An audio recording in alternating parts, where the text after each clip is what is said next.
តើស្ត្រីណាខ្លះដែលមានលក្ខណៈសម្បត្តិ5យ៉ាងនៅខាងក្រោមនេះបើសិនជាមានស្ត្រីណាមានបរិសណាបានធ្វើជាប្រពន្ធបរិសនោះសំណាងណាស់សំណាងអស់មួយជីវិតតែម្ដងបើសិនជាមានស្ត្រីដែលជាប្រពន្ធមានលក្ខណៈ5យ៉ាងដូចខាងក្រោមនេះស្ត្រីទី1គឺស្ត្រីដែលនិយាយពីរោះសម្ដីពីរោះអត់ចេះជេរប្តី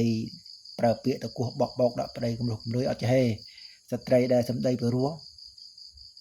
ទោះបីជាខឹងយ៉ាងណាក៏នៅតែនិយាយពីរោះប្រុសណាដែលមិនស្នេហានោះដែលមិនចូលចិត្តស្ត្រីប្រភេទហ្នឹងអានឹងហើយជាចំណងរបស់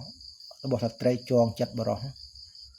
ហើយទី2គឺស្ត្រីដែលចេះតបតែងខ្លួនរៀបចំខ្លួនប្រាណខ្លួនឯងនោះឲ្យស្អាតបាតណាមិនក៏ក្រិចញ៉ៃរួមទៅស្ត្រីដែលចេះរៀបចំខ្លួនប្រាណខ្លួនឯងឲ្យស្អាតក៏ជាមុនស្នេហ៍សម្រាប់ចងចិត្តបរោះបងផងដែរហ្នឹងសម្រាប់ទី2ឯទី3គឺស្ត្រីដែលចេះនិយាយពាក្យលើកទឹកចិត្តហើយមិនជន់ថែមនៅពេលដែលប្តីរបស់ខ្លួនដៃគូរបស់ខ្លួននឹងជួបនៅផលលំបាកឬក៏បរាជ័យនៅកិច្ចការណាមួយ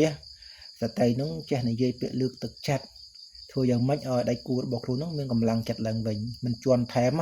ស្ត្រីខ្លះជន់ថែមមិនបានទេណាសម្រាប់ទី3ឯទី4គឺស្ត្រីដែលចេះញាក់ញក់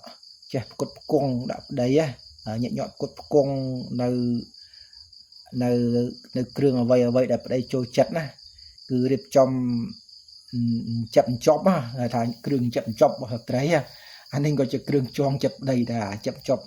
តិតក់រឿងមិនសំណុំសោះនោះក៏អាចជាគ្រឿងចងចិត្តប្តីដែរសម្រាប់មនុស្សស្រីចេះញាក់ញក់លាក់លក់ផងណាអានឹងក៏ជាមុនស្នេហ៍មួយប្រភេទផងដែរហើយទី5គឺស្ត្រីដែលមានចិត្តស្មោះត្រង់ណាមានចិត្តស្មោះត្រង់បរិសណាក៏គេចង់បានដែរគឺរស់នៅជាមួយមិនខ្លាចបារម្ភខ្លាចស្ត្រីនោះផិតក្បត់ឬក៏មានសហាយស្មន់លុបលាក់ឯណាណៃគឺអត់មានចិត្តបារម្ភទេស្ត្រីប្រភេទហ្នឹងកម្រហើយស្ត្រីណាខ្លះដែលមានលក្ខណៈ5យ៉ាងនេះណោះបរិសណាបានធ្វើជាគូពិតជាសំណាងរបស់បរិសនឹងអស់មួយជីវិតតែម្ដង